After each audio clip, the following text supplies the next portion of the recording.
सहजात्म स्वरूप परम गुरु योगेंद्र युग प्रधान सहजानंद घनजी जन्म शताब्दी 2014। परम गुरु प्रवचन द्वितीय श्रेणी। परम गुरु प्रवचन नंबर 14। हूँ कौन छूं, गुजराती।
ओकारं बिंदु संयोगं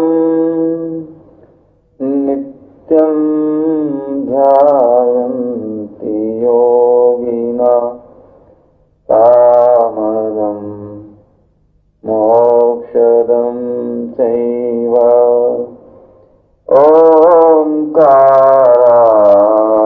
नमो नमः।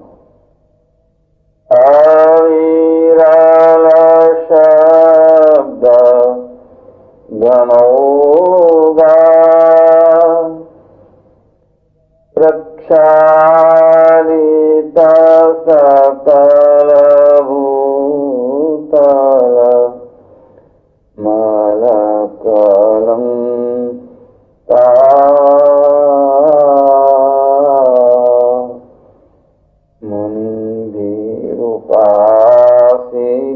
मुनिभिरुपासिततीर्थ सरस्वती हरतु नो दुरिताम्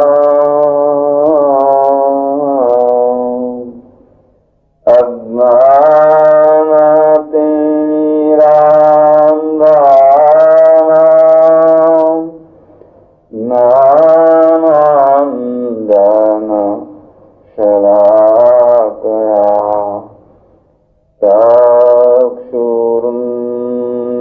चक्षुरुन्मीलितं येन तस्मै श्रीगुरुवे नमः। આખા વિશ્વમાં પ્રત્યેક દેહદારી જ્ઞાનીઓને છોડી દુઃખી છે, જે દુઃખને સહી શકાતું નથી, માટે તેને ટાળવા પ્રયત્નશીલ છે. ટાળવા મહેનત કરે છે બધાએ, પણ તેમાંથી સફળતા મળી હોય એવો જે ભાગ તેને જ્ઞાનીની કોટીમાં મૂકે. બાકી બધા અજ્ઞાની છે, એ વિષયમાં અજ્ઞાની છે. દુઃખ અને દુઃખના કારણો, સુખ અને સુખના કારણો સ્પષ્ટપણે જ્યાં સુધી ન સમજાય ત્યાં સુધી દુઃખ ટળવાનું નથી ને સુખ મળવાનું નથી. દુઃખની પરિભાષા દૂરાત ખનતી ઇતિ દુઃખ. દૂર રહે છતે આત્મપ્રદેશમાં ખોદી નાખે. આત્મપ્રદેશમાં ખોદકામ થાય, વસ્તુ દૂર રહેલી છતી એના નિમિત્તે ક્રિયા ચાલુ રહે અને કહે છે દુઃખ. આ જીવ સુખ પ્રાપ્ત કરવા માટે જે ઉપાયો સેવે છે તે ઉપાયો સુખ પ્રાપ્ત કરાવી શકતા નથી. તે માને છે કે ખાવાનું, પીવાનું, રહેવાનું, કપડા લત્તાની એ વગેરે સગવડ મળે તો આપણે સુખી થઈએ. એની માન્યતા આ જીવની અનાદિકાળથી છે અને તેથી તથા પ્રકારની પ્રવૃત્તિ જીવ કરે છે. પણ ખાવું, પીવું, રહેવું એ બધું આ શરીરરૂપ મોટર ગાડી તેની સાપેક્ષ આ બધી ક્રિયાઓ છે અને એને કામ આવે એમ છે. એમાંથી કંઈ એને કામ આવે એમ છે. આ મોટર ગાડીમાં જે ડ્રાઈવર તત્વ બિરાજે છે તેને એમાંથી કશું મળતું નથી. શરીરમાં આટલી બુદ્ધિ છે. શરીર એ જ હું છું, હું પુરુષ છું, હું સ્ત્રી છું, હું બ્રાહ્મણ, ક્ષત્રિય, વૈશ્ય, શુદ્ર છું, હું બાળક, યુવા, વૃદ્ધ છું, હું રોગી, ભોગી, નિરોગી છું, યોગી છું, હું ભારતીય યુવક છું, હું ગુજરાતી, રાજસ્થાની કે કન્નડી છું, હું ક્રોધી, માની, માઈ, લોભી, કામી છું. એ આદિ ધારણા પોતા વિષયમાં વર્તે છે. પોતાના સંબંધમાં આ જે ધારણા છે એ ખોટી છે. હું પરમ ગુરુ સહજાત્મ સ્વરૂપ તુલ્ય છું. પરમ ગુરુ સહજાત્મ સ્વરૂપ છે, શરીર સ્વરૂપ નથી. સહજ એટલે અકૃત્રિમ, વિના બનાવે જે વસ્તુ હોય, બનાવટ વગરની હોય તેને કહે છે સહજ. જે બનાવટ વગરની વસ્તુ હોય તેનો નાશ હોય નહીં એ નિયમ છે, કુદરતનું કાનૂન છે. અનુત્પન્ન વસ્તુ અવિનાશી હોય તો જે હું છું ડ્રાઈવર તત્વ રૂપે તે પરમ ગુરુ જેવો સહજાત્મ સ્વરૂપ છું. પરમ ગુરુએ જેવો જાણ્યો અનુભવ તે હું આત્મા છું, પણ શરીર નથી. હું પુરુષ સ્ત્રી નથી એ ધારણા હજી બની નથી. બે રૂપે પોતાને જીવ માનતો આવે છે. મનુષ્ય રૂપે શરીર મળે તો મનુષ્ય, તિર્યંજ રૂપે શરીર મળે તો તિર્યંજ, નારક રૂપે શરીર મળે તો નારક, દેવ રૂપે શરીર મળે તો દેવ, એમ દેહ રૂપે પોતાને માનતો આવે છે. એ માન્યતાને લઈને દેહને આવશ્યકતાની પૂર્તિને માટે જે જે ખપે તે મેળવવા મથે છે. એને ખપે ઓછું અને આ સંગ્રહ કરે છે અધિક. આ ખાડાને ભરવા આ પેટ્રોલ પાણીની ટાંકીમાં કેટલું પેટ્રોલ પાણી જોઈએ ને ગેરેજને માટે કેટલી સગવડ જોઈએ, રહેવાની માટે ગેરેજ તેમાં કેટલી સગવડ, આ ઉપર વસ્ત્ર. આ મોટર ગાડીને ખરાબ ન થઈ જાય માટે, સુરક્ષિત રાખવા માટે વસ્ત્ર એ કેટલા છે? આવશ્યકતા કેટલી છે?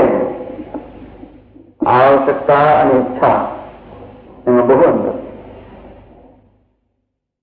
ઈચ્છાની પૂર્તિના અભાવે જીવ મરી જતો નથી, એટલે દેહ છોડીને બીજે ઠેકાણે જતો નથી. પણ આવશ્યકતાની પૂર્તિને અભાવે આ મોટર ગાડી ચાલીને કામ ન આવે એટલે એને છોડીને જવું પડે. આવશ્યકતા એ શબ્દની વ્યુત્પત્તિ અવશ. વશ એટલે કોઈને અધીન થવું અને ન થવું તેને કહે છે અવસર. ન અવસર અવસર એટલે સ્વાધીન રહેવું, કોઈને આધીન ન રહેવું, પરાધીન ન થવું તેને કહે છે અવસર. અવસત્ય ભાવમ આવશ્યકમ, સ્વાધીન રહેવાનો જે ભાવ તેને કહે છે આવશ્યક. સ્ત્રીલિંગમાં આવશ્યકતા પ્રત્યે લાગે. આવશ્યકતા શરીર મોટર ગાડીને પેટ્રોલ પાણી છે.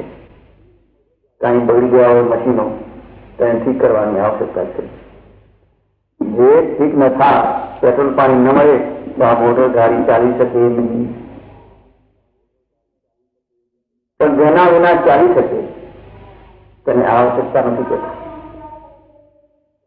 ઈચ્છાઓ આપણે જોઈએ આનંદ છે. આ જીવમાં વારંવાર ઈચ્છાઓ પૂર્યા કરે છે, તેની ગણતરી થઈ શકે એમ નથી. અનેક ઈચ્છાઓ અનેક હોવા છતાં એની પૂર્તિના અભાવે આ જીવ શરીરને છોડીને અન્યત્ર જાય એવું બનતું નથી. પણ આવશ્યકતાના પૂર્તિને અભાવે આને જવું પડે છે. આવશ્યકતા પેટ્રોલ પાણીની આ મોટર ગાડીને કેટલી છે તેટલું જો મળી રહે તો બસ. તે સિવાય બાકી પોતાને માટે કંઈ કરવા જેવું છે. પોતે કોણ છે, ક્યાંથી આવે છે, શામાંથી આવે છે, કેટલું અહીં રહેવું છે, પછી ક્યાં જવું છે, એ વગેરે. હું કોણ છું, ક્યાંથી થયો, શું સ્વરૂપ છે મારું ખરું, કોના સંબંધે વળઘણા છે, રાખું કે પરિહરું, એના વિચાર વિવેકપૂર્વક શાંત ભાવે જો કર્યા તો સર્વ આત્મજ્ઞાનના સિદ્ધાંત તત્વ અનુભવ્યા. 12 વય પ્રાય 12 વર્ષની ઉંમરે કૃપાળુનું સાહિત્ય ઉપલબ્ધ થયું હતું અને તે મનન કરતા આ કાવ્ય સહેજ કંઠસ્થ થઈ બહુ પુણ્ય કહેવાય. એમાં આ કરી હું કોણ છું, ક્યાંથી થયો એ દિવ્ય રંગી થઈ ગઈ નાની વયે. એના પરિણામે પાછળથી કોઈ એવો સત્સંગ યોગ નહીં છતાં મુંબઈ જેવા બહુમય નગરીની અંદર રહેવા છતાં અને બિઝનેસમાં ગોડાઉનમાં બેઠે બેઠે આ દેહદારીને સમાજ લાગી. એમાં વિશ્વ દર્શન પણ થયા. એમાં પૂર્વ આરાધના કરેલી તેમાંથી કંઈક ભાગ નજરમાં આવ્યું. હવે આગળનો રસ્તો એ પણ બરાબર થા. આ રસ્તો વિચારોના સાર્થક વિચાર. આ જીવ નિરર્થક ચિંતન બહુ કરે છે. કોઈ ઉપયોગમાં ના આવે એવું ચિંતન, કોઈ વસ્તુ સંબંધી ચિંતન, પરદ્રવ્ય સંબંધી ચિંતન જે આ ડ્રાઈવર સાહેબને ઉપયોગ આવે એમ નથી. છતાં દિવસ અને રાત એનું ચિંતન ચાલ્યા કરે છે. નિરર્થક ચિંતન છે. ચિંતન કરવાની મના નથી, પણ સાર્થક. આ બધું શું છે ને એને જાણનાર કોણ છે? જાણનાર જો આ શરીર હો તો 4 આદમીના કંડો ઉપર રથીમાં સોઈને સ્મશાને પહોંચાડવામાં આવે છે ત્યારે બાંધીને લઈ જાય છે. છતાં આ મરદું કંઈ બોલતું નથી કે મને શા માટે બાંધો છો. ત્યાં લાકડામાં બાળે કે જમીનમાં ગાળે છતાં એને દુઃખનું જાણવા પણ નથી જણાતું. એ દુઃખરૂપ અનુભૂતિ એને થઈ શકતી નથી. સુખરૂપ અનુભૂતિ કે દુઃખરૂપ અનુભૂતિ આ મરદાને થાય એમ નથી. આ તો મરદું છે. આ ભૂત મરદું છે. જ્યાં સુધી માન ડ્રાઈવર સાહેબ બિરાજે છે ત્યાં સુધી આ ભૂત મરદું જળ છે. જળ જળ છે. ત્રણેય કાળમાંથી પણ થાય. એટલે એમાં જાણવાની યોગ્યતા છે નહીં. આ બધું જાણવાની ઈચ્છા જેની છે, વર્તે છે, એ એના સિવાય બીજું કોઈ છે. અને તે ડ્રાઈવર તત્વ છે. આ ઇન્દ્રિય મોડું છે શરીરની અંદર બાળતી વખતે કે ગાળતી વખતે. એ પણ જાણી શકતી નથી. એ તો એમાં પાપ છે. અને શ્વાસોશ્વાસ બંધ થયા પછી કોઈ માને છે કે આ મરી ગયા, આ ભાઈ મરી ગયા, તો શાયદ શ્વાસોશ્વાસ કોઈ જીવ हो, કોઈ આત્મા हो, એમ કોઈ માને તો જ્યારે નિદ્રામાં નાક ખૂબ બોલે છે, શ્વાસની ક્રિયા ખૂબ જોરથી ચાલે છે, ત્યારે ઘરમાં ચોર આવે છે, ચોરી કરીને લઈ જાય છે, છતાં શ્વાસને ખબર પડતી નથી, શ્વાસ લાગે છે પણ જાણી શકે નહીં, માટે જડ છે. સંકલ્પ વિકલ્પ એ આત્મા હોય તો એમ કદાચ પ્રશ્ન કોઈ પૂછે તો સંકલ્પ વિકલ્પ મને સતાવે છે એમ ફરિયાદ કરનાર પોતે સંકલ્પ વિકલ્પ રૂપ ન હોય, એ ફરિયાદ કરનાર એનાથી જુદો જ હોય તો ફરિયાદ કરી શકે છે. માટે સંકલ્પ વિકલ્પ તે પણ આત્મા નહીં, એ બધાને, આ શરીરને, ઇન્દ્રિયોને, પ્રાણને, સંકલ્પ વિકલ્પને બધાને જાણનારો, બધાથી જુદો આ ડ્રાઈવર તત્વ આત્મા. પ્રાચીન કાળમાં રથ અને રથીની વ્યાખ્યા થતી હતી. રથી રથમાં બેસનારો, આ જે મોટર ગાડીઓ છે રથની જગ્યાએ, તો આ શરીરરૂપ મોટર ગાડી એમાં ડ્રાઈવર સાથ બિરાજે છે, તે જુદો છે, તેને જીવ કહે છે, તેને આત્મા કહે છે, તેને ચેતન કહે છે. આત્માની શુદ્ધ અવસ્થામાં એને પરમાત્મા કહે છે, અંતર્મુખી અવસ્થામાં એને અંતરાત્મા, બહિર્મુખી અવસ્થામાં એને બહિરાત્મા કહે છે. એને ઈશ્વર, ખુદા, અલ્લાહ, ગોડ, બ્રહ્મા, વિષ્ણુ, મહી, તીર્થંકર, તે બધા કહે છે એના જ છે. ડ્રાઈવર તત્વ જીવથી પ્રાણ દાયતી જીવ, જે જીવત્વ સ્વભાવે કદાચ જીવ્યાદ કરી એના જ્ઞાન પ્રાણ, જીવના પ્રાણ શું જ્ઞાન, એ પ્રાણ કદી અલગ થાય એમ નથી જ, એને હંમેશા ધારણ કરીને રાખે છે. જીવત્વ સ્વભાવે જીવ્યાદ કરે છે, મળી શકતો જ નથી, માટે એને જીવ કહે છે. એને આત્મા સતત ઉત્તર પર્યાયોને ધારણ કર્યા કરે, પૂર્વ પર્યાયોને છોડ્યા કરે અને કાયમનું કાયમ રહ્યા કરે. એ એની ક્રિયા સતત ચાલુ જ છે, માટે એને આત્મા કહે છે. અતિ સાતત્યેન ગતિ સ્થાન સ્થાન પર્યાયામ એવી આત્મા એની વિપત્તિ છે, માટે એને આત્મા કહે છે. એ ચેતનાવંત હોવાથી ચેતન પણ કહેવાય છે. ચેતના એટલે જોવા જાણવાની શક્તિ, પ્રકાશરૂપ આ શક્તિ. એ પણ આકાશમાં જેમ સૂર્યબિંબ છે તેમ આ મોટર ગાડીમાં પ્રકાશ ચંદ્ર રૂપે છે. આ ચિદાકાશમાં ચેતન સૂર્ય કહેવાય છે. એની પ્રકાશરૂપ આ શક્તિ વ્યાપક છે. જેમ સૂર્યનો પ્રકાશ વ્યાપક છે તેમ એની જે પ્રકાશરૂપ શક્તિ છે એને ચેતના કહેવાય છે. એને સામાન્યપણે વપરાય છે, વિશેષપણે પણ વપરાય છે. માટે દર્શન અને જ્ઞાન કહે છે. સામાન્ય ઉપયોગ એ દર્શન, વિશેષ ઉપયોગ એટલે વપરાશ એને કહે છે જ્ઞાન. સામાન્ય તે રીતે સામાન્ય વપરાશ, આંખ ખુલ્લી છે, આગળ અનેક આકાર પ્રકારો દેખાય છે પણ કોઈમાં ખાસ ધ્યાન નથી. આકારો ભાષે છે એ સંબંધી કોઈ વિકલ્પ નથી, ત્યાં સુધી કાંઈ વિશેષ મહેનત કરવી પડતી નથી. ચૈતન્યને વાપરવાની વિશેષ મહેનત નથી. એ સામાન્ય વપરાશ એને કહે છે દર્શન. દર્શન ગુણ નિર્વિકલ્પ છે અને આ બધા આકાર પ્રકારોમાંથી કોઈ વિશિષ્ટ આકાર બની જ્યારે લક્ષ્ય ખેંચાય ત્યાં કંઈ છે.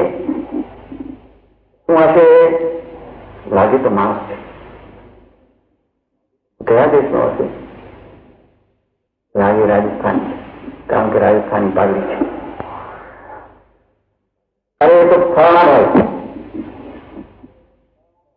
આ દિમાગી કસરત જ્યારથી શરૂઆત થાય છે એમાં વિશેષ ચૈતન્ય પાવરને વાપરવું પડે છે. એ વિશેષ પ્રમાણે ચૈતન્ય પ્રકાશને વાપરવાનું નામ જ્ઞાન છે. એમ સામાન્ય ઉપયોગ અને વિશેષ ઉપયોગ, દર્શન અને જ્ઞાન, ચેતના. એ ચેતના શક્તિ પ્રકાશ રૂપા છે. એના વડે જ આ બધું દેખાય છે, જણાય છે.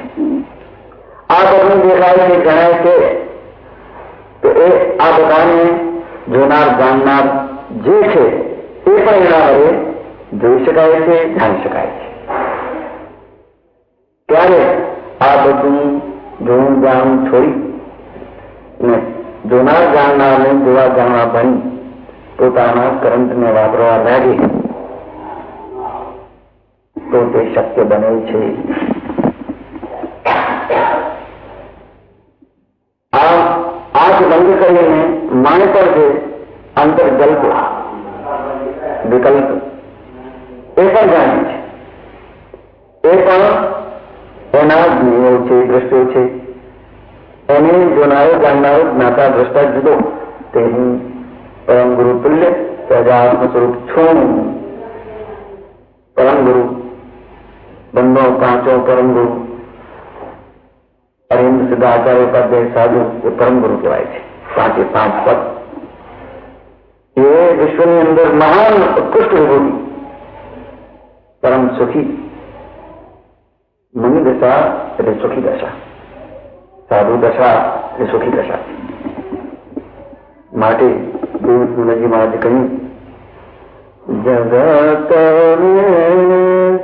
સદા સુખી મુનિરાજ, જગત સદા સુખી મુનિરાજ.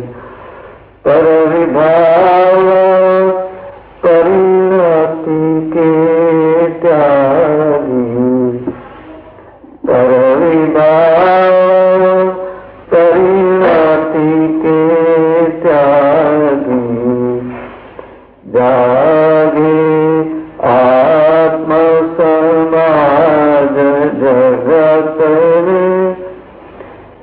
સદા સુખી મુનિરાજ. નિજ ગુણ અનુભવ કે ઉપયોગી, નિજ ગુણ અનુભવ કે ઉપયોગી, યોગી ધ્યાન જહાજ જગત સદા સુખી મુનિરાજ. આ વિશ્વમાં સદા સુખી, ક્યારેય પણ દુઃખી એવા કોઈ હોય તો તે મુનિરાજ છે. મુનિ જેના અંતર્ગલ્પ વિકલ્પ શાંત થઈ ગયા છે. મન મૌન, જેનું મન મૌન વર્તે છે તે છે મુનિ. શુભ અથવા અશુભ કોઈ પ્રકારની કલ્પના જેને વર્તતી નથી.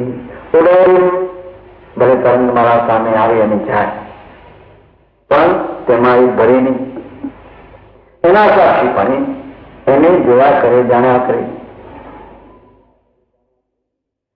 આમ દ્રવ્યમન એનું કામ કરશે જ. દ્રવ્યમનની માનસિક ફિલ્મ તો નજરની સામે આવશે પણ તે ફિલ્મ જુદી, એને જોનારો હું આત્મા જુદો છું એવું જેની આત્મભાન વર્ત્યા કરે છે. એ વેદ વિજ્ઞાન નોબત વાગ્યા જ કરતો છે. ત્યાં તમે પ્રમાદ તંબરે નોબત વાગતી હોય તો ગાવે એમ આ જીવ સ્વરૂપ વિસ્મરણ રૂપ જે પ્રમાદ દશામાં મુનિ દશામાં ન હોય, સમ્યક દશા જ્યારથી થઈ ત્યારથી આત્મ જાગૃતિ, સ્વરૂપ જાગૃતિ કાયમ વર્ત્યા કરે તો તે સંકિત ગણ્યું છે. જેઓ પોતાને દિવ્ય રૂપે ખ્યાલમાં લઈને વર્તે છે તે મિથ્યાથી છે. મિથ્યા એટલે પરસ્પર આપ એટલે સંમત. આ મોટર અને ડ્રાઈવર, શરીર અને આત્મા બંનેને એક ક્ષેત્રાવભાવ જે સંબંધ છે તેને એક રૂપે જેઓ અનુભવે છે તેનું નામ મિથ્યાતિ, અને ભિન્ન રૂપે જે અનુભવે છે તેનું નામ સંયતિ, સમકિતિ. એટલે મુનિ દશા પરમ સુખી દશા, સદા સુખી. જ્યારે જુઓ ત્યારે ગાનમાં પીલવામાં આવે તો પણ એના શરીરને ગાનમાં પીલવામાં આવે છતાં પણ એ સુખી. આગથી બાળી નાખવામાં આવે ગૈસકુમાર મુનિ માટે છતાં પણ એમને દુઃખ ન મળે, કારણ કે એમનો આત્મા આત્મભાવે રાખતો હોય, દેહભાવે નહીં. સ્વિચ ઓફ કરી અને જેમ ટ્યુબ ખાલી થઈ જાય તેમ આ મનુષ્યાકાર જે ટ્યુબ છે તે ખાલી થઈ જાય, કરંટ પાવર હાઉસમાં ચાલી જાય. તેવી સ્થિતિમાં શરીરને કોઈ પીલી નાખે, બાળી નાખે, કાપી નાખે, છેદન ભેદન તારણ વધબંધ જે કર્મ તે કરે છતાં એનો પ્રભાવ આત્મામાં ન પડે. સર્જન ડોક્ટર અમુક અવયવો કાપી નાખે છે છતાં દર્દ થતું નથી, કારણ અમુક ભાગ મૂર્છિત કરવામાં આવે છે. અમુક હિસ્સામાં જે આત્મ પ્રદેશો છે વિષમય ઔષધિના પ્રયોગથી તે સંકોચાઈને બાકીના હિસ્સામાં સમાઈ જાય છે. કારણ કે સંકોચ અને વિસ્તાર એ એનો સ્વભાવ છે. જેમ આ પ્રકાશનો તેમ આ પ્રકાશનો, ચૈતન્ય પ્રકાશનો. એટલે જ્યાં સુધી એ ખાલી રહે ત્યાં સુધી તેને કાપો તો દર્દ થતું નથી. આજકાલ તો હોસ્પિટલની અંદર એવા પ્રકારના ઓપરેશનો થાય છે કે દર્દી પોતે જોઈ શકે કે હોશમાં રહે અને જ ભાગ ખાલી થઈ જાય, સૂનું થઈ જાય. ખાલી સૂનું એટલે કરંટ સંકોચાઈ જાય, પછી એમાં દર્દ થતું નથી. ઔષધિની માત્રા ના હિસાબે એનો ટાઈમ અને એ જયારે પાવર હટે પછી કરંટ પકડે ને પછી દર્દનો અનુભવ થવા માંડે છે. જ્યાં સુધી આ કાળ યોગ છે ત્યાં સુધી ઇન્દ્ર, નરેન્દ્ર, ચક્રવર્તી ઇત્યાદિ સમસ્ત વૈભવ સંપન્ન હોવા છતાં બિચારા દુઃખી છે. એમને સુખ નથી.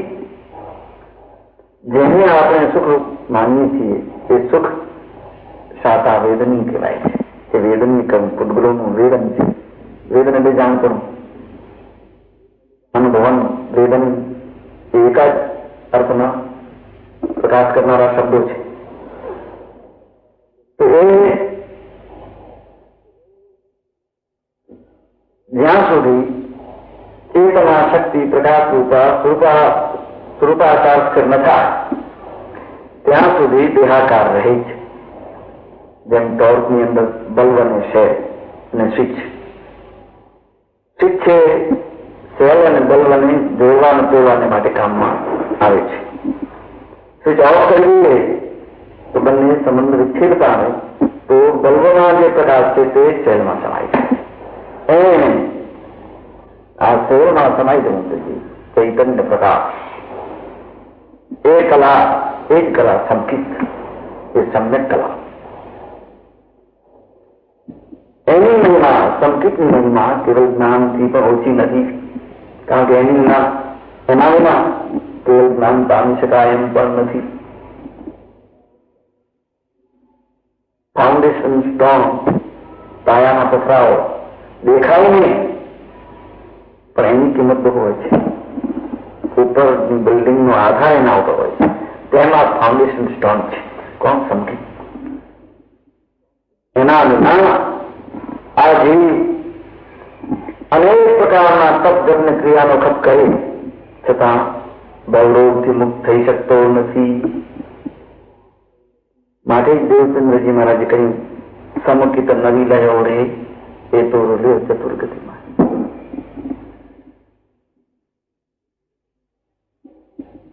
એ પંક્તિથી શરૂ કરીને એક સ્વાધ્યાય લખ્યું છે. એમાં પાંચે મહાવ્રતનું સ્વરૂપ સાંગોપાન તેનું બધું ચિત્રણ કર્યું છે. અને એ બરાબર પાલન કરવા છતાં પણ અંતરદ્રષ્ટિને જાગી શુદ્ધ ઉપયોગ ન સાધો સંકિત નહીં લે એ રૂડે ચતુર્ગતિમાં એમ કહ્યું છે. સ્વિચ ઓફ કરતા આવડવું જોઈએ. આ કદમ કરાઈ ગયો છે. કાચ પડી ગયું છે બટનમાં, એટલે સરકતો નથી અંતર્મુખ. જો અંતર્મુખ સરકે તો ઇન્દ્રિયો બલ અને ચેતના શરીરમાં ચૈતન્ય પામ છે એ અલગ થઈ જાય. આ મનરૂપ બટન બહાર દબેલું અનાદિકાલથી છે અને એના ઉપર કાચ ચડી ગયું છે. આ શુભાશુભ કલ્પના વડે કાચ ચડે છે. વેચો કાલ અનંત તે કર્મ શુભાશુભ ભાવ તે અશુભાશુભ છેદતા ઉપજે મોક્ષ સ્વભાવ. અનંતકાળ પરિભ્રમણમાં જે વીત્યો તેનું કારણ શુભાશુભ કલ્પના, શુભાશુભ ભાવ. એ જો શુભાશુભ કલ્પના જીવ તારે ઉપજે મોક્ષ સ્વભાવ. વિકલ્પો આવે, જ્ઞાનના તરંગો, જ્ઞાનની ખંડ અવસ્થા તેને કહે છે વિકલ્પ. તેમાં જો રાજદ્વેષ ભાવ ન ભરે, વિષય અને કસાયનો ભાવ ન ભરે તો આ કચરો જમે નહીં. જો ભિન્નતાનો ભાવ રહે, આ વિકલ્પોને જાણનારનો જુદો એમ જુદાપરાનું સ્વતંત્રનું ભાન રહે, જેટલે અંશે તેટલે અંશે સાક્ષી ભાવ રહે ને તેટલે અંશે કચરો ઓછો જાય. એટલે આ બટન કદાયેલું છે તે તેલમાં નાખીએ અને આ ઓળે ઉપરનું નળ તો પછી સરખે. આ સત્સંગ પ્રેમ, આ પ્રેમ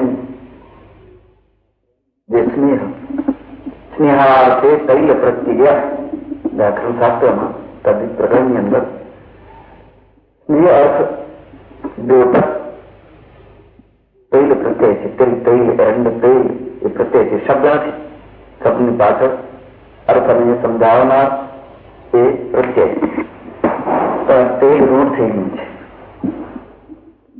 તેલ જોઈએ નહીં જોઈએ. પરમાત્મા પ્રેમ, સત્પુરુષ પ્રત્યેનો પ્રેમ, સત્પુરુષ પરમાત્મા છે એ અપકારનો પ્રેમ, એમના ઉપર જ પ્રેમ, પરમ ગુરુ ઉપર જ પ્રેમ, તે સિવાય બીજે ક્યાંય પ્રેમ ન હો. એ પ્રકારનો પ્રેમ જ્યારે ઉભરાય અને એ વપરાય ત્યારે આ સરખી પામેલો રહે અને મનને જ્યાં રાખવું હોય ત્યાં રહે. એવી દશા જેમને પ્રાપ્ત કરેલી છે. શુભાશુભ કલ્પનાના જે કલ્પના તરંગો, કલ્પના શુભ નથી અશુભ નથી, ઉપરથી આરોપ જીવ લગાવે છે. તે આરોપ જેવ લગાવતા નથી, માટે મુનિ કહેવાય છે. તે સાધુ પર સાધનોથી આત્માનું યશ સાધુ. આત્માને સાધ્યા કરે એનું નામ સાધુ. આ સંસારને સાધે એનું નામ સાધુ નહીં. આ શરીરને સાધે એનું નામ સાધુ નહીં. આ કુટુંબ સમાજ દેશને રાષ્ટ્રને સાધે એનું નામ સાધુ નહીં. પણ આત્માને સાધે એનું નામ સાધુ છે. આ બધા ઉદયના આકાર પ્રકારો અલગ અલગ છતાં આત્માનું ભાન છૂટે નહીં. પ્રવૃત્તિ કરવા છતાં આત્માનું લક્ષ્ય છૂટે નહીં. લક્ષ્ય દ્વારા આત્માકાર અખંડ જેને સર્વથા વિરામ સ્થિતિ રૂપે વર્ત્યાગ કરે તેનું નામ સર્વવૃત્તિ સાધુપદ છે. એ સ્વા સુખી છે, એ સુખિયા છે, બાકી દુખિયા છે. કેટલાક સુખિયાનો દેખાવ તો બતાવે છે પણ ઢોંગી છે. અંતરદાહ પ્રયાસ કરતું હોય, પ્રયાસ કરતું હોય, અંદરની બળતરા ચાલુ હોય, બહારથી ધક્કો હોય. બંગલા હોય, મોટર ગાડીઓ હોય, ફેશનેબલ કપડા હોય, એ બધું હોય. લારી વાળી ગાડી થાક હોય અને કોઈ પૂછે કેમ તો છે તે સુખી છે. ભગવાનની મહેર છે, ભગવાનની મહેર, માયાની મહેર છે. ભાઈ એને ભગવાનની મહેર બતાવી કે ભગવાનની મહેર છે. માયાની મહેર છે તેને ભગવાનની મહેર એમ ખતમ કરી, ખોટી ખબર. કારણ કે પોતાનું સ્વરૂપ ખોટું ખતવાયેલું છે. બહારથી કહે કે અમે સુખી છીએ દેખાવો, પણ મેં અંતરદાહ પ્રયાસ કરતું હોય, સર્જાસ કરતું હોય, કાંઈ ને કાંઈ ચિંતા કર્યા કરતી હોય છે. જે ચિંતા કરતા પણ ભૂંડી જીવતા મરદાને બારે ચિંતા કેવી છે? જીવતા મરદાને બારે અને ચિતા તો મરેલાને બાળે. જીવતાને બાળી શકે નહીં.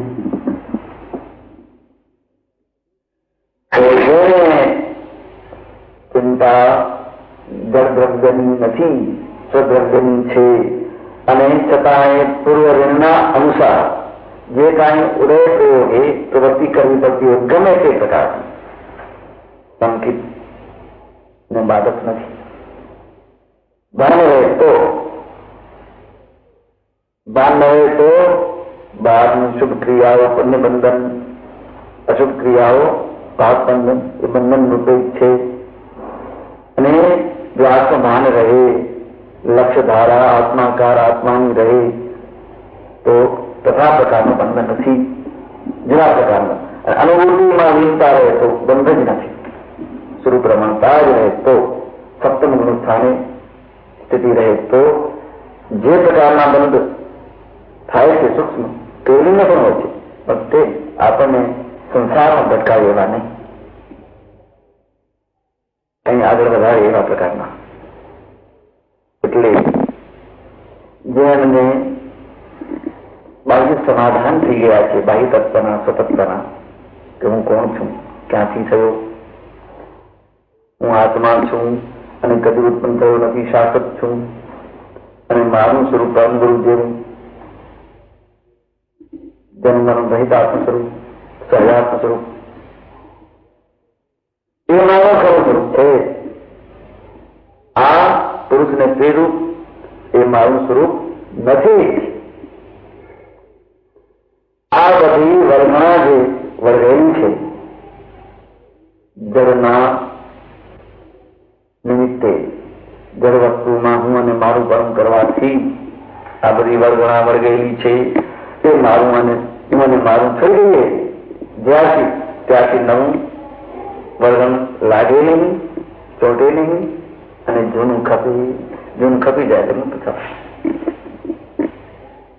જે પ્રકારે જે કરે બંધ છે તેના ઉતાર અને ઉદય આવશે જ. એટલે છૂટવાની ક્રિયા બોલતી હોય એના એ પરિસ્થિતિનું સર્જન પણ થશે. જે ઈચ્છું હતું તેવા પ્રકારની પરિસ્થિતિ સર્જાશે અને તે પરિસ્થિતિમાં પોતાનું ન ભાવે એટલે કઈ તે પરિસ્થિતિ બદલી જવાની નથી. આ જે પરિસ્થિતિને બદલવા ઈચ્છે છે પોતાના ભાવોને બદલવાની જરૂર છે તે નથી બદલતું. પરિસ્થિતિ સુખમય જોઈએ બસ એમ. શાતામય સાવાસીઓ, શાતાનો ભિખારી સંસારની અનુકૂળ સામગ્રી ઈચ્છે છે, અનુકૂળ પરિસ્થિતિ ઈચ્છે છે અને પ્રતિકૂળ પરિસ્થિતિ આવી જાય તો દુઃખ મનાવે છે, અનુકૂળ મળી જાય તો સુખ મનાવે છે. પણ એ બંને દુઃખ છે. બાહ્ય પરિસ્થિતિ જન્ય જે કંઈ હોય છે બધું દુઃખ છે. આત્માને કંઈ એનાથી લાભ નથી જ. માટે દુઃખ રૂપ છે. સાયમ સાયમ દુઃખમ. સાકાર અને અસાકાર બંને જ દુઃખરૂપ છે. તો જે પરમ ગુરુ સાધુ પરમેશ્વરી જેને નિદ્રા કાળમાં પણ હું આત્મા છું એવું ભાન રહ્યા કરે, કારણ કે અંધારામાં નહીં પ્રકાશમાં સૂએ છે. માય રોશની હોય અને એમાં આત્મા નજરે જ હોય. દેહ સુઈ ગયો પણ આત્મા જાગી. સુખ જાગૃતિ જેને વર્ત્યા કરે પ્રતિતિ ભાવે, આત્માનું પ્રતિતિ ભાવ રહે, બાકી કઈ ખ્યાલ ન રહે. તે યોગ નિદ્રા છે, એક સમાધિ ઉપજ છે. પ્રવૃત્તિ કાળે લક્ષ્ય આત્માકાર અખંડ રહે અને આ મોટર ગાડીને ફેરવી. કેમ ભાઈ તમે ગાડી હાંકો ત્યારે બરાબર કોઈ એક્સિડન્ટ ન થાય કેવું ખ્યાલ રાખો છો? પોતાને નુકસાન ન થાય, બીજાને નુકસાન ન થાય એ રીતે ગાડી ચલાવો છો તમે? એ લક્ષ્ય રાખીને ગાડી ચલાવો છો. તેમ મુનિજન સાધુજન સ્વ આત્માને પર આત્માને નુકસાન ન પહોંચે તથા પ્રકારે મનોયોગ, મનોવ્યાપાર, વચન વ્યાપાર ને કાય વ્યાપાર કરે. એ ત્યારે સંભવ છે કે લક્ષ્ય આત્માકાર રહે. એટલે સ્વરૂપાનુસંધાન દરેક પ્રવૃત્તિમાં જેનું અખંડ બન રહે અને પ્રવૃત્તિ કરી તેનું નામ સમિતિ છે. સમ્યક પ્રયોગપૂર્વક ઇતિ એટલે પ્રવૃત્તિ, સમ ઇતિ સમિતિ. એ સમિતિ દ્વેષ પરિવર્તન કરવા માત્રથી સાધુ પણ નથી. દુરંદર નહીં થઈ જાય, વ્યક્ત કાળ ધ્યાન ના રહે પણ દેશી એવા સતત પ્રતિતિ ભાવ લક્ષ્ય દ્વારા જ્યાં સુધી અટન થઈ નથી ત્યાં સુધી આમ સાધુ પદમાં એની ગણતરી નથી. મનોનયન શબ્દ શ્રાવણ એ પદ ના સ્મૃતિપૂર્વક જેને આપણે નમીએ છીએ તે કેવી સ્થિતિમાં કે જેને નિદ્રા કાળમાં પ્રતિતિ વર્ત્યા કરે. આત્મા છો આત્મભાવ તો પ્રતિતિ વર્ત્યા કરે એવી સ્મૃતિ થાય અને પ્રવૃત્તિમાં લક્ષ્ય દ્વારા આત્માકાર થાય. નિવૃત્તિમાં અનુભૂતિ ધારામાં સ્થિર થઈ જાય. આત્મારમંત્ર એને જ ક્રમશઃ દર્શન જ્ઞાનને ચારિત્ર કહે છે. સમ્યક દર્શન જ્ઞાન ચારિત્રાણી મોક્ષ માર્ગ. એ છૂટવાનો રસ્તો, છૂટવાનો ઉપાય, છૂટવાનો ઇલાજ એ જ છે. બહારની પ્રવૃત્તિ કરજદારી રૂપે બતાવે એ રૂપે પ્રવૃત્તિ હોય. બાકી બીજી રીતે આત્મબુદ્ધિ ન હો તો તે સાધુપતિ છે. એ પરમ ગુરુ કહેવાય છે. જ્યારે અનુભવ રસથી તરબોળ થઈને એવી સ્થિતિ થઈ જાય જેમ વર્ષાકાળમાં વનસ્પતિ રસીલી અવસ્થામાં હોય એને કોઈ અડે તો રસ ટપકે. એમ જેની સરસ પહોંચીને એમને ભાવથી અડીએ તો અનુભવ રસ મળે. જેમની પાસેથી સ્વાનુભૂતિ આત્માનો અનુભવ એ રૂપે રસ, ચૈતન્ય રસ અનુભવવાની વહે પ્રાપ્ત થાય. જેની પાસે પહોંચી અને આપણે એ પ્રાપ્ત કરી શકીએ એવી જે દશા જેની છે તે ઉપાધ્યાય પદ છે. અને જેમનું આચરણ ઉપદેશ રૂપ છે એ આચાર્ય પદ છે. જેમનું આચરણ સોના જેવું, 100 લગડી કીચડમાં ફેંકી દો પણ ઘટાય નહીં. એમ ચતુર્થ સંઘની અંદર બધી જવાબદારીઓ સંભાળવા છતાં પોતાના આત્માને કાટ લાગે નહીં તથા પ્રકારનું જેનું આચરણ થઈ ગયું છે તેને કહે છે આચાર્ય. બાળાના આત્મામાં વિશુદ્ધિ વર્તે છે ત્યારથી મુનિ ઉપાધ્યાયને આચાર્ય પદ છે. 3 કષાય ચોપડી અને 10મો અધ્યાય. ઉપસમય ક્ષોભ સમય કે ક્ષય પામી 3 કષાયની ચોપડીઓ અને 10મો ત્યારે તે સાધુ પદ છે અને તેની ઉત્તર વિશુદ્ધિ અવસ્થા ઉપાધ્યાયને આચાર્ય પદ છે. અને સર્વથા શાંતિ થયેલી સંજન કથાઓ પણ ગયા, 9 કથાઓ પણ ગયા. ત્યારે અંત પદ છે. સત્વોને નાશ કરનાર, અંતર સત્વોને જેને હણી નાખ્યા, સંપૂર્ણ થયા તે અરિહંત. અને આ દેહરૂપ મોટર ગાડીને પણ હવે સદાને માટે છોડી અને સ્વસ્વરૂપમાં બનાયા તે સિદ્ધ પદ છે. આ બધા 5 પરમ ગુરુઓ કહેવાય છે. એ પરમ ગુરુ પરમ કૃપાળુ જેમ સિદ્ધ ભગવાન શરીર સ્વરૂપ નથી, પુરુષ સ્ત્રી સ્વરૂપ નથી, તેમ હું પણ પુરુષ સ્ત્રી કે દેહરૂપ નથી. સિદ્ધ સમાન સદા પદ મોહ એવું જેને નિર્ણયાત્મક જ્ઞાન વર્તે છે, ઉપયોગ વર્તે છે.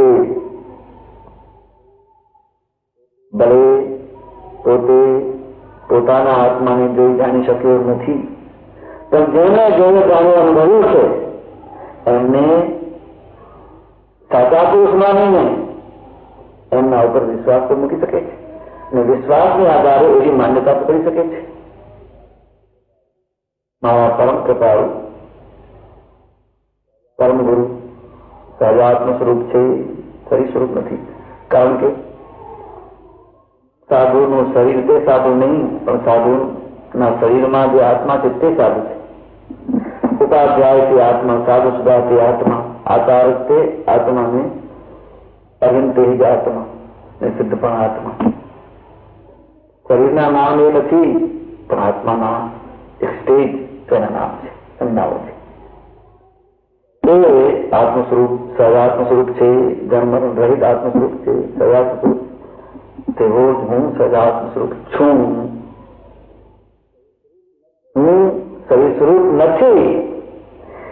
આંખ બંધ કરીને કે અંધારામાં રહીને બીજા કોણ છે એમ કોઈ પૂછે, શું છે એમ કોઈ પૂછે તો જવાબ ના આપી શકાય. પણ હું શું એમ જવાબ આપી શકાય છે. આંખ બંધ હોય તો શું, અથવા અંધારું હોય તો શું, પોતાની પ્રતિક્રિયાને માટે કઈ બીજા પ્રકારની જરૂર નથી. પોતાના પ્રકાશની જરૂર છે. પોતાનો પ્રકાશ ધૂંધળું વાદળમાં ઘેરાયેલું છે, છતાં પોતાની પ્રતિતિ પોતાને થાય છે કે હું છું. હું છું એ સંવેદન વ્યક્ત કરવામાં આવ્યું. તે સંવેદન કોને થાય છે? આ શરીરને નહીં, ઇન્દ્રિયોને નહીં, પ્રાણને નહીં, સંકલ્પ વિકલ્પને નહીં, એ બધાને જાણનાર જે છે ડ્રાઈવર તત્વ, તેનું આ સંવેદન છે કે હું છું. હું જે પ્રતિતિ અવશ્યપણે આ રીતે એ થઈ શકે છે કે હું આત્મા સર્વાત્મ સ્વરૂપ પરમ ગુરુ જેવો પરમ ગુરુએ જોયો, જાણ્યો, અનુભવ તેવો હું છું. હું એ વિષયમાં જાણી શકતો નથી, વધારે તો કંઈ. કારણ કે આત્માના વિષયમાં વિશ્વના અનેક ધર્મ સંપ્રદાયોએ અનેક પ્રકારની વાતો કરી છે.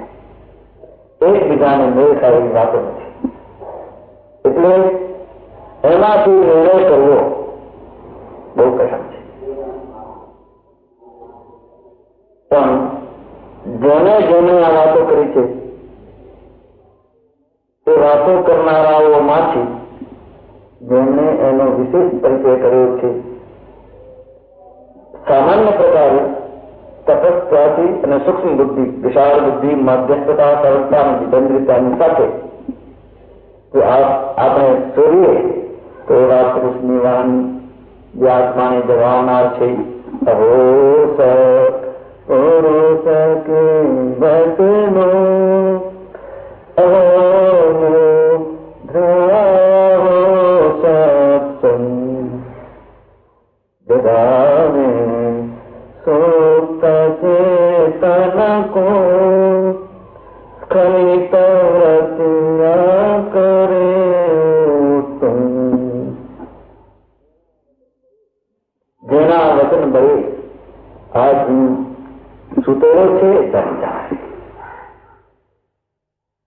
એ સત્પુરુષ. દુનિયામાં ખરો દરેકનો સારો ના નથી. પોતાના સુખને માટે પોતાની ખોજ કરવી જરૂરી છે અને પોતાના સુખને સમજવા માટે પોતે સમજતો નથી માટે કોઈકની પાસે સમજણ પ્રાપ્ત કરવી જરૂરી છે.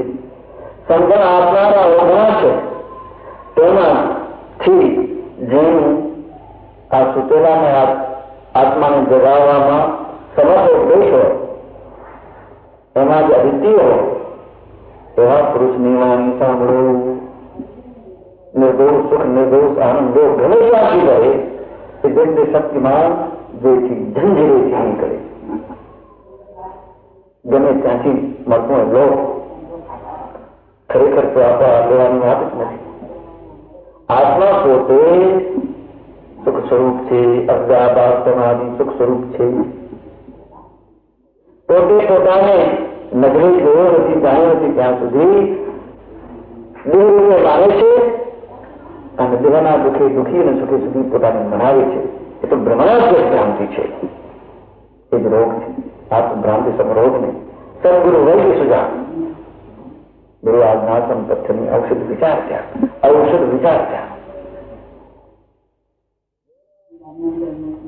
જોનાર જાણનારા જે દ્રષ્ટા તે દ્રષ્ટિનો જે જાણે છે રૂપ અબાધ્ય અનુભવ થઈ રહે તે છે જીવ સ્વરૂપ. સર્વ અવસ્થાને વિશે જ્ઞાનો સદા પ્રગટ રૂપ ચૈતન્યમાં એ અન્ના સદા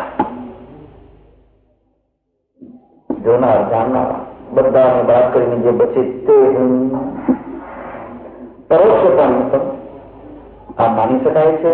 એની વાણી આ જીવને દેહથી બિન છું એવી ખાતરી કરાવી શકે છે. સત્પુરુષની વાણી બીજામાં તાકાત. એના ઉપર કોઈ એક સત્પુરુષ શોધીને મનવચન કાળાના યોગ ત્રિકરણ યોગે સમર્પાઈ જાઓ.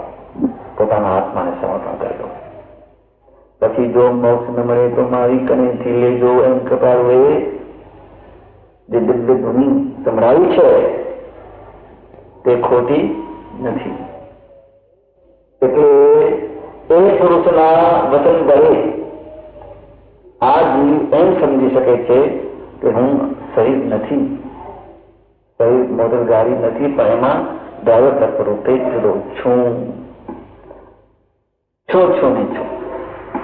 હું છું. કોણ? આત્મા. તો પરમગુરુએ જોયું જાણ્યું હતું. એના વિષયમાં વધારે કાંઈ સમજણ ન પડી તો કઈ નહીં. પણ એમને મારા પરમ કૃપાળુને જેવો પોતાનો આત્મા પ્રગટ્યો, એમને જેવો જાણ્યો અનુભવ અને તેવો જ મને અનુભવ થાવ મારો આત્મા પણ એવા પ્રકારે પ્રગટો એવું જ. તે સિવાય કોઈ માનતા મારે માન્ય નથી. તો જે પોથી પંડિતાઈ કરીને પામી શકતા નથી અને સાધકો અનેક પ્રકારના દાર્શનિક મથન કરીને નિર્ણય સ્વતંત્ર રીતે યથાર્થ કરી શકતા નથી અને જે મહેનત કરે છે તે નકામ જાય છે. જ્ઞાન વગર મહેનત આ સાચું કે તે સાચું જે અનુભવ મારા થતા હોય તેવો હું છું ને તેવો જ મારો આત્મા મને પ્રગટ થવાઓ તેવો જ પ્રગટ થશે. બીજી બધી કલ્પના છોડી દે.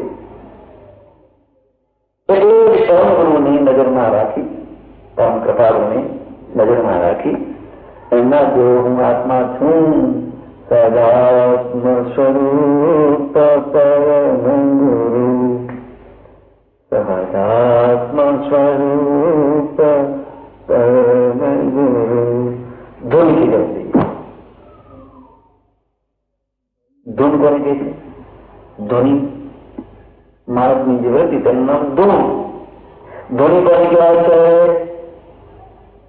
જેની પાછળ લાગે આમ છે ને તેમ એની પાછળ લાગ્યા છે તેને કહે છે ધ્વનિ.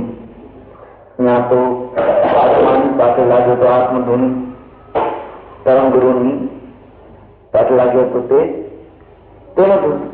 એટલે આત્મા અને પરમાત્મા, પરમાત્માથી પરમાત્માને જાણવાથી આત્મા પરમાત્મા થાય છે, પણ સત્પુરુષની વિનયોપાસના વિના થઈ શકતો નથી. આ વૈજ્ઞાનિક પદ્ધતિ છે. એક મૂર્તિ બનાવવાના વ્યક્તિ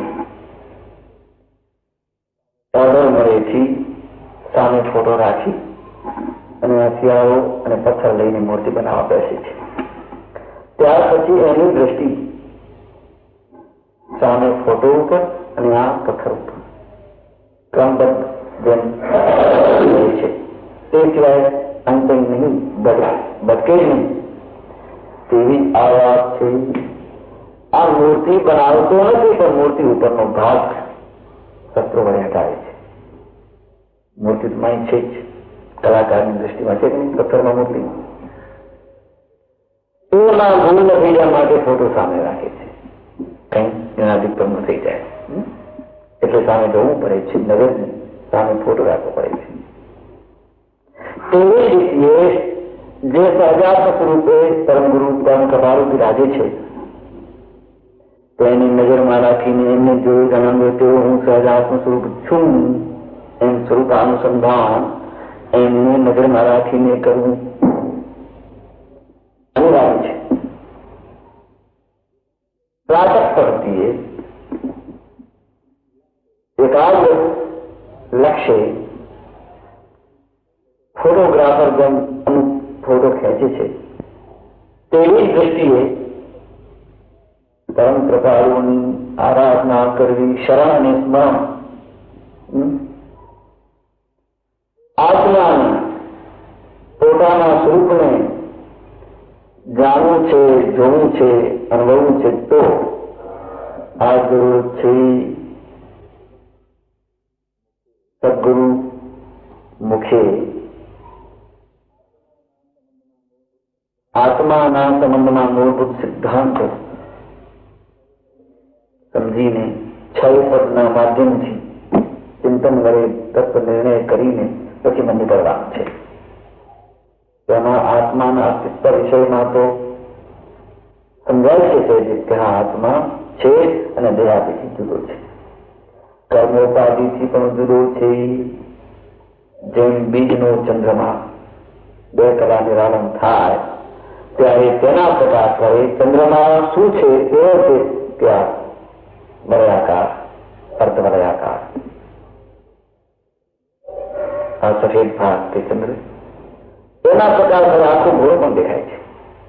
આ ઘોડાની આગળથી કાળું કાળું દેખાય છે તે પણ દેખાય છે. તે જુદું દેખાય છે. સફેદથી આ કાળું જુદું છે. તેમાં કર્મોપાધિ કાળું કાળું વાદળમાં દેખાય છે ને અંધારા ઉઠે એ શું છે? કાળમાં શરીર છે. માને આગ બંધ કરીને જે અંધારું દેખાય છે તે બીજું કઈ કાળમાં શરીર છે. ટ્યુબમાં જેમ ગેસ જમી જાય તેમ મનુષ્યાકાર ટ્યુબમાં આપણે છીએ અત્યારે આની અંદર તો એમાં ગેસ જમેલું છે તે દેખાય છે, કાળું કાળું દેખાય છે, અંધારું દેખાય છે. બીજું શું છે? એ જુદો છે. આવે છે ને જાય છે વાદળ બને છે. આ શુભાશુભ કલ્પનાથી, ઇષ્ટાનિષ્ટ કલ્પનાથી વાદળ બને છે. સૂર્યની ગરમીથી જળતત્વ પોતે વાદળ રૂપે ગોઠવાય છે. તેમ વિષયને કસાય ગરમીથી આજી જે વિષયને કસાયની ગરમી સેવા કરે છે તેને નિમિત્ત કરીને કારણ ક્વોલિટીના સ્કંદો ગેસ બનીને છવાય છે. ગેસ બની જાય છે મેસ. મનુષ્યકાર ટ્યુબ હોય તો મનુષ્યકાર ટ્યુબ રૂપે જ માય ગોઠવાય નહીં. એ રીતે તેજસ અણુઓની રચના પણ એ સર્વાંગ છે. ઓરાઇટ શરીર ઉપરનું એની અંદર કારમા શરીર ને તેજસ શરીર બંને સમાય છે. તેમાં સર્વાંગ આત્મા ફેલાય છે પ્રકાશ રૂપે. પ્રકાશ પિંડ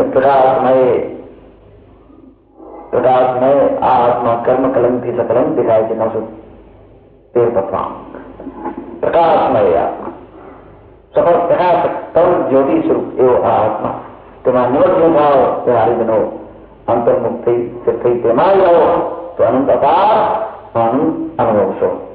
પ્રકાશ અને પ્રકાશ પિંડ કથંચિત ચેતવાંતરને લીધે ભિન્ન છે અને અભિન્ન પણ છે. આપણી નજરની સામે પ્રકાશ છે સૂર્યનો, તો એને કોઈ સૂર્ય કહેતા નથી. છે સૂર્યનો પ્રકાશ અને સૂર્યથી અભિન્ન છે, છતાં ક્ષેત્રાંતરને લીધે ભિન્ન છે. કારણ કે આ ક્ષેત્રમાં આપણી નજરની સામે પ્રકાશ છે પણ બિંબ સૂર્યનો નથી. એટલે પ્રકાશ એ સૂર્ય છે એમ ન કહી શકાય. તો માને જે પ્રકાશ દેખાય છે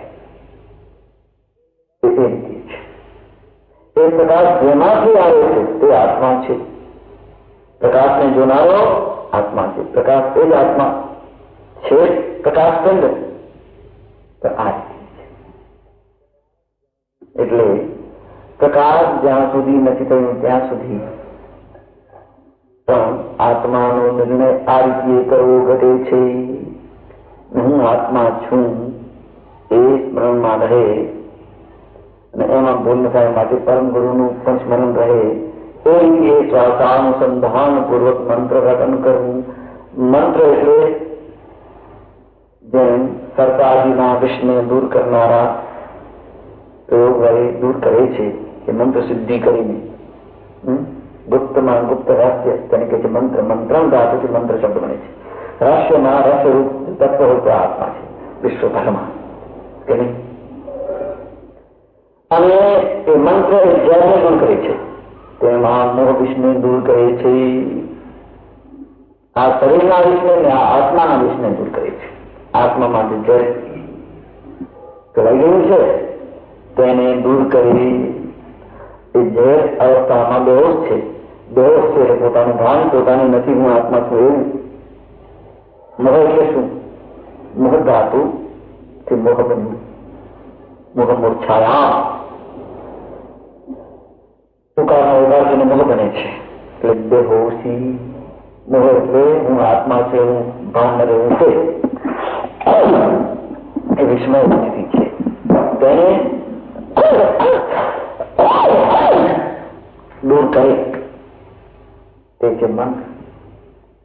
હું આત્મા છું, સહજાત્મ સ્વરૂપ છું, પરંતુ તુલ્ય સહજાત્મ સ્વરૂપ છું. એ રટન કરવાથી આ નશો ઉતરશે, આ બેહોશી ટળશે. માટે આ મંત્રનું રટન સાધના માધ્યમથી કરવું. પ્રાણ, વાણી અને રસ 3 સ્ટેજ છે મંત્ર સિદ્ધિના. 10 પ્રાણોમાં શ્વાસોશ્વાસ પ્રાણ, નાક અને નાભી પર્યંત જે આવજા કરે છે એમાં મન મળેલું રહે ને આ 2 શબ્દ રટ્યા કરવા. શ્વાસ આવે ત્યારે સહજાત્મ સ્વરૂપ, જાય ત્યારે પરમ ગુરુ. પરમ ગુરુ ઉચ્ચારણની સાથે પરમ કૃપાળુ પર નજર ને સહજાત્મ સ્વરૂપ શબ્દના ઉચ્ચારણ સાથે પોતાના આત્મા ઉપર નજર. આમ કલાકારની તરફથી નજર રાખે. એ નજર 24 કલાક કૃપાળુ સામે મંદિરમાં આપણે બેસીએ તો મૂર્તિ કૃપાળુની છે એ તો અમુક ટાઈમ જ રહેશે. પછી તેને ફોટો ઉતારી લો, કેમેરા પદ્ધતિઓ ઉતારી લો. આ 8મી ટીકી 22 લાખ કેમેરે અને હૃદય કમળની કર્મિકા એ માઇન્ડ ગ્લાસ જેમાં અક્ષપરી છે ને પકડાય છે. એ ફોટો ઉતાર્યા પછી મસાલા દૂમ પડે, પ્રેમ મસાલા. મનુષા પ્યાલા પ્રેમ મસાલા બ્રહ્મગ્નિ પર જાલી તન ભાષી અવતારી કસ જાગે અનુભવાની आशा और नथी क्या कीजे नाना सुधा रस कीजे आशा और नथी क्या कीजे ये प्रेम मसाला તે આકાર થાય છે. જેટલો પ્રેમ પોતાની પાસે છે એ બધું વાપરવું જોઈએ. नहीं तो काम नहीं चाले, नहीं तो आकर टकશે नहीं। आप एक મૂર્તિની સામે નજરને સ્થિર કરીને જુઓ, આંખમાં આંસુ ના આવે ત્યાં સુધી જુઓ, સામે થાય એટલે બંધ કરીને માય જુઓ તો માય દેખાશે, એ આકાર દેખાશે। હવે એને સ્થિર કરવું છે। પ્રેમ મસાલા, એ પ્રેમ મસાલા વગર ભાઈ સ્થિર થઈ શકે એમ નથી જ। તો કામ રાગ, સ્નેહ રાગ, દ્રષ્ટિ રાગ રૂપે જેટલું પ્રેમ આપણે આમ વ્યવહારિક છે, ત્રિવેણી સંગમ રૂપે તેને પ્રત્યાહાર કરી અને અહીંયા પરમ કપાળની ચરણે તું જ મારું નાથ, તું મારો સરસ પ્રિયતમ, અત્યંત પ્રિયમાં પ્રિય તેને કહે છે પ્રિયતમ। સબજીને સર પ્રીતમ મારો રે કંત રેજો સારીવ સંગન પરિહરે રે ભાંગે સાદી અનંત ऋषभ जिनेश्वर प्रीतम मारो रे। प्रियतम નો પ્રીતમ થઈ ગયું। તમ એ બંને પ્રત્યે અતિશયાર્થમાં વપરાય છે। તમ અત્યંત ઉત્કૃષ્ટ ભાવ વ્યક્ત કરવું ત્યાં તમ લાગે છે પ્રત્યે। પ્રિયતમ અત્યંત પ્રિયમાં પ્રિય, અત્યંત પ્રિય। એના સિવાય બીજે ક્યાંય પ્રેમ ન જાય તો સ્થિર થાય છે। એ મસાલામાં છે અસુર ખજાનો કહેવાય પ્રેમ ખજાનો, પણ એમાં મિશ્રણ કરીને વાપરે છે કામરાગ, સ્નેહરાગ ને દૃષ્ટિરાગ, મિલાવટ કરીને વાપરે છે। ધંધો મિલાવટ નો કરી બેઠો છે એના આધારથી। આ પોતાને ખપમાં આવે એવા જે નાના ધન તેમાં પણ મિલાવટ કરીને વાપરે છે, એટલે સ્વાદ આવતો નથી થયો। દર્શનમાં, જ્ઞાનમાં, સુખ વિરિયાદીમાં બધી કશાય ભાવની મિલાવટ કરે છે। જે પોતાને કરે છે અને પોતે પોતા વડે સુખી થાય છે, પોતે પોતાનો શત્રુ થઈને વર્તે છે પોતાની સાથે, કે બીજાનું શું ધર્મ કરવાનું, શું ધર્મ કરશે, કદી નહીં કરશે। પછી પ્યોર માલ બીજાને શું આપશે, બધું પહેરશે। આ નવી નથી, અનાદિની છે। અનાદિના સંસ્કારી પોતાને માટે પણ જે ભેળસેળ કરીને વાપરે છે પોતાનો માલ, તો બીજાને પ્યોર ક્યાંથી આપે, બીજાની સાથે પ્યોર વર્તાવ એ કરી શકી નહીં થઈ શકે। આ ભેળસેળ વગર પોતાના જ્ઞાનાદિને વાપરો, વાપરતાની સાથે આનંદ ગંગા લહેરાવા માંડશે, આનંદ ગંગા ઉછળશે। આજ મારાત્મ પ્રદેશે આનંદ ગંગા રે। પછી મારી અવાજ નીકળશે, મારી રેડિયો વાગ્યા કરીને ગયા કરશે। આ હું આત્મા છું એ આત્મભાવ, અને હું પરમ ગુરુ જેમ સિદ્ધ ભગવાન જન્મ મરણ રહિત સહજાત્મ સ્વરૂપ છે, જન્મ મરણ રહિત છે, શાશ્વત છે, તો હું પણ શાશ્વત છું, નિત્ય છું, અને મારા દુઃખનો જવાબદાર હું છું, બીજો કોઈ નથી। કરતા છે જવાબદાર, તો જો આત્મા કરતા છે, રોજ રખીએ છીએ એટલે શું જવાબ, એના કરતા આત્મા કોણ છે આ કંપનીમાં, તો હું છું, શું કામ છે? તો દરેક જીવ સુખી યા દુઃખી પણ જે વર્તે છે તે સુખ દુઃખનો જવાબદાર કોણ? કે હું પોતે એ નિર્ણય થઈ જવો જોઈએ, બીજા કોઈ નહીં। આ દુનિયામાં પ્રાય નિમિત્તને કરતા માનીને આરોપ કરે છે કે ફલાણાએ મને દુઃખી કર્યો ને ફલાણાએ મને નિહાળ્યો, જુઠ્ઠી વાત। મારા સુખ અને દુઃખમાં એ નિમિત્ત બન્યા છે, પણ એ જવાબદાર નથી હું દુઃખી છું તો જવાબદાર હું, દુઃખી કે સુખી હું જવાબદાર. મારા સુખ દુઃખમાં બીજો કોઈ જવાબદાર નથી. માટે આત્મા કરતા છે એટલે જવાબદાર છે. જીવો યા તો કહે છે કે ફલાણા દુઃખી કરે, એવો કોઈ નજરમાં ના આવે તો પછી શું કરે? કર્મે દગો દીધો. કર્મની થિયરીનું જ્ઞાન હોય તો ભગવાન એક જ બાળક હતું દે ઠર્યો ગુનેગાર ભગવાન. આ જવાબદાર ભગવાન યા કર્મ દ્રવ્ય કર્મ જે જળ કર્મ છે તે અથવા અન્ય કોઈ વ્યક્તિ એ બીજાને કરતા માનતો આવે છે. એ ભૂલ છે. કોઈ વ્યક્તિ ત્યાં આ પ્રકારના કર્મો અથવા ભગવાન જવાબદાર નથી. તું જવાબદાર છે તારા સુખ-દુઃખનો. પોતે સૌકાર અને બીજા ગુનેગાર છે. બીજું કોઈ નથી. ભગવાન પણ ગુનેગાર, કર્મ ગુનેગાર. કર્મને કરનારો પોતે ગુનેગાર છે. કર્મ ગુનેગાર છે. કર્મ કરનાર કરતા ગુનેગાર છે. કર્મ ગુનેગાર નથી. એટલે હું જવાબદાર છું મારા સુખ દુઃખનું. હું પોતાના ભાનમાં વર્તતો નથી. શરીરમાં સુધી રાખીને વર્તું છું. એટલે કસાય ભાવોનો તદાદ કરનારો, કસાય ભાવોનો કરતા હું બનું છું. તેથી જે માય ગેસ જમે છે કારણો કોઈ રીતના કંદો ગેસ રૂપે તે કર્મ દ્રવ્ય કર્મ. અને તેને લીધે આ બધો નાટક આ 84ની જેવ તેમાં જવું પડે છે. સુખ દુઃખનો અનુભવ, શાખા અશાખનો અનુભવ કરવો પડે છે. એ શાખા અને અશાખા બંને દુઃખરૂપ છે અને તેનો અભાવ તે અવ્યાબાદ સુખ. સુખનું લક્ષણ અવ્યાપ.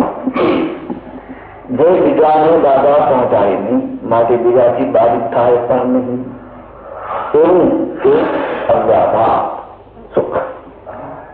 જે બીજા પાસેથી આવે છે, બીજાની ઘટના ભર રૂપે આવે છે, તે જો મરદ બંધ થાય તો ન મળે. એટલે પરાધીન સપને સુખને એ સુખ નથી. ખરેખર આ તો પોતામાંથી જ આવે છે. એ બહારથી આવતો પોતે સુખ સ્વરૂપ જ છે. અમદાવાદ સમાધિ સુખ સ્વરૂપ જ છે. એટલે જ્યાં સુધી કસાય ભાવોનો કરતા બનું છું ત્યાં સુધી શુભાશુભ કર્મ બંધાય છે અને તેથી આ દેહ ધારણ કરવું પડે છે. દેહરૂપ ઝેરમાં પછી રહીને ફરી અપરાધ કર્યા કરું છું અને ફરી સજા એક પૂરતી થાય ન થાય બીજી તૈયાર એમ 84ના ચક્કર કાપ્યા કરું છું. માટે હું એનો જવાબદાર છું. હવે સદગુરુ કહેતા પરમ ગુરુએ જોયું જાણ્યું કે હું આત્મા છું, શાશ્વત છું, પોતે પોતાના સુખ દુઃખનો જવાબદાર છું. તો કોના ઉપર રાજદેશ કરું? કોણ અનુત્પન્ન હોવાથી હું દરેક એવા જ આત્માઓ છે. દેહધારી પ્રત્યેક માયા તુલ્ય છે. એ પણ અનુત્પન્ન અવિનાશી છે. આ દેહ સંબંધો માતા પિતા ઇત્યાદિ જે કહેવાય છે તો દેહ સંબંધો છે. આત્મ સંબંધો છે ને. ડ્રાઈવરના એક સંબંધો નથી. મોટરથી ઉત્પન્ન થઈ છે પણ ડ્રાઈવર નહીં. માટે આ કાંઈ પણ મારે માનવું નથી. મારા પર કોઈને હવે માનવા નથી. મારા કારણે બધા ચાલવા છે. બધા અનુષ્ઠાન અવિનાશી, સૌના જવાબદાર સુખ દુઃખના. તો કોણ મારો શત્રુ ને કોણ મારો મિત્ર? મારા ધ્યાન મરણ નહીં. મારી સાથે કોઈ શત્રુ મિત્ર નથી સંસારમાં. આ ટકાવીને રહેતા ના કર્મ નો કરતા નથી. તેના પર ભોગતા થવું.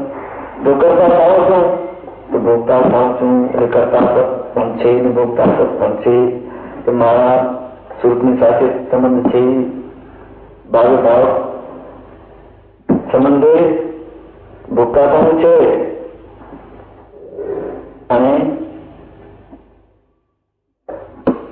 કરતા પણ મારામાં છે. કર્તૃત્વ શક્તિ મારામાં જણાય છે. તે વિના ચિંતન થાય નહીં. ક્રિયાશક્તિ છે. એ ક્રિયાશક્તિ વડે કરતાપણું છે અને એના ફળનું ભોગતાપણું પણ છે. અને જો ભાવમાં જાણ તો પણ ક્રિયા છે, શુદ્ધ સંબંધીની ક્રિયા, શુદ્ધ ભાવની ક્રિયા છે. તેનું ફળ દુઃખથી મુક્ત મોક્ષ પણ છે.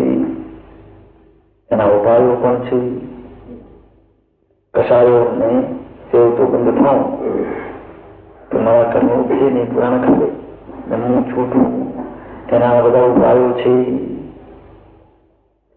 આ મૂળભૂત વિસ્તારથી નિર્ણય કરી અને સર્વાત્મ આત્મસ્મૃતિ કાયમ રાખવી. ત્રણ સ્ટેજ સ્વાધામ સુમન પૂર્વ.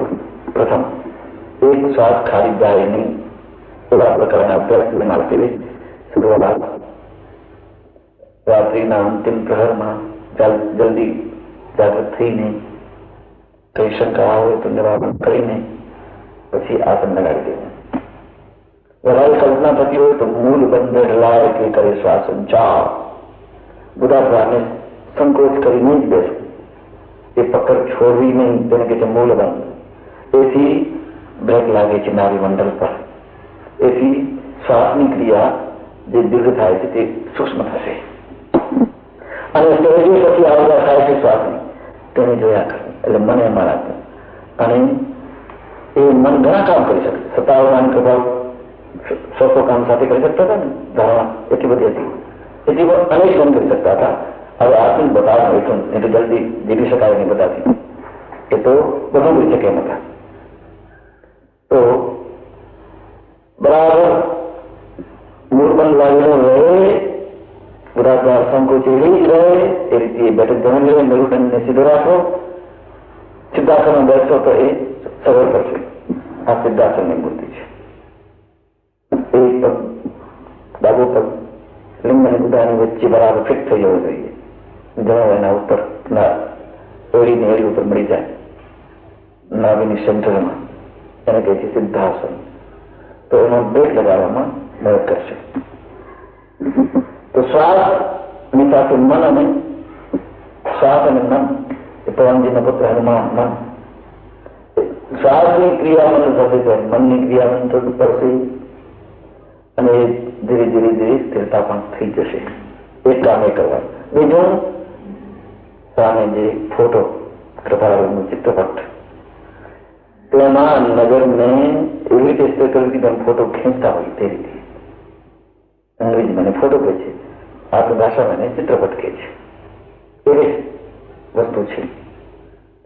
એ ચિત્રપટ ચિત્રિત થઈ જવું જોઈએ આપણા કેમેરાના અંતર ભીતરના ગ્લાસમાં અને પછી પ્રયત્ન તરફ સ્થિર કરવું જોઈએ. એના વૃત્તિના પ્રવાહને અખંડ બનાવી દે. તેનું નામ શરણ શરણ તીર.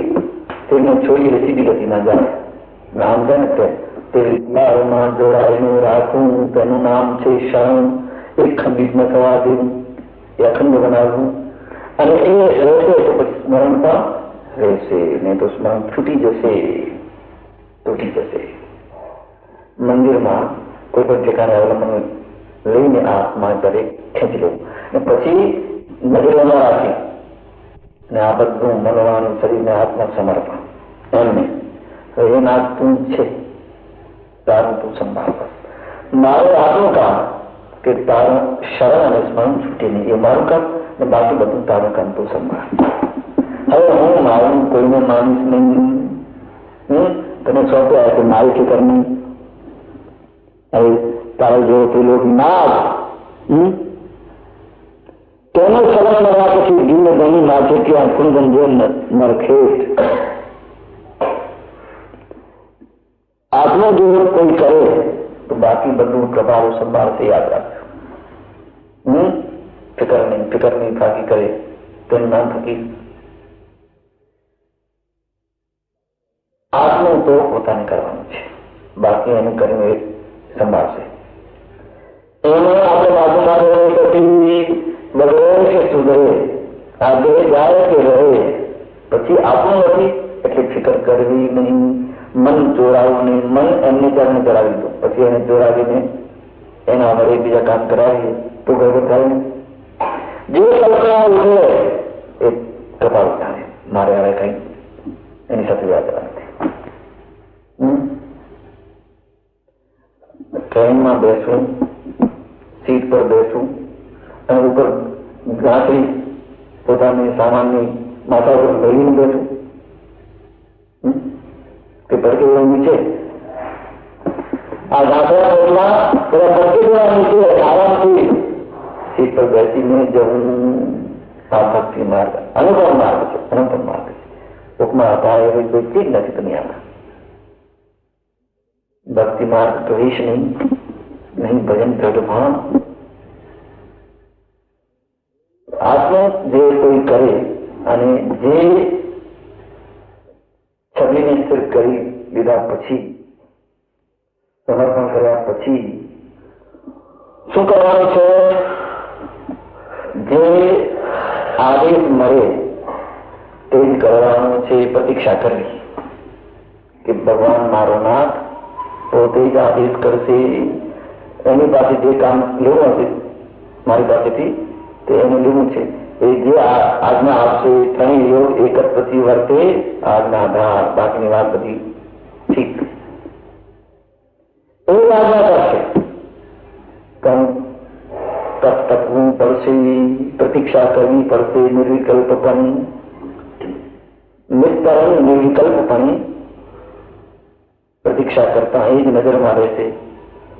અને કોઈ સામે વ્યવહાર પ્રવૃત્તિમાં પ્રસંગ સામે ઉપસ્થિત થાય ત્યારે પ્રશ્ન સામે રાખી દેવું કે ભગવાન આનું શું કરવું છે.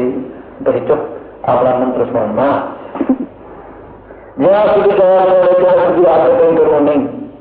પછી દુનિયા આમ તેમ થઈ જાય, ફરીથી જાઓ.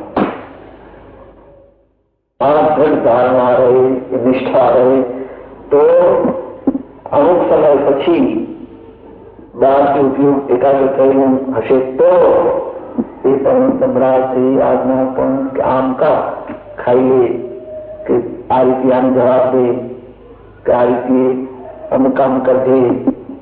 જે આવશ્યકતાની પૂર્તિ કરી હશે થયા કરશે.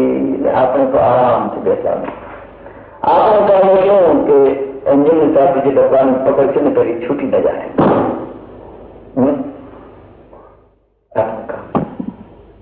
એના ટકા રહેવું, એના ખોરે બેસીને રહેવું. પછી ગરીબી ક્યાં નહીં? પેલો કે નાથને ખોરે બેઠા, કરોડપતિના ખોરે બેસી જાય તો ગરીબનો છોકરો કરોડપતિ બની જાય છે. આ પેલો નાથને ખોરે ત્યાં એની ગરીબી ક્યાં રહી? એને ફિકર કરવાની જરૂર છે.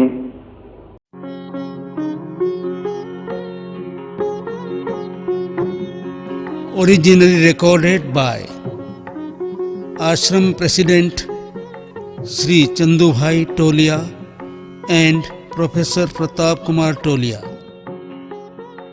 Edited by Professor Pratap Kumar Tolia, Srimati Sumitra Tolia, Kumari Parul Tolia, Dr. Vandana Tolia. Produced with Pujya Mataji's blessings and courtesy of Srimad Rajchandra Ashram Hampi.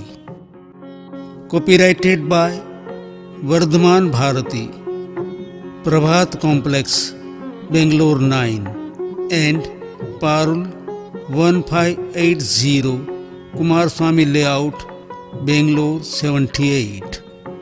Thank you. Om Shanti Shanti Shanti.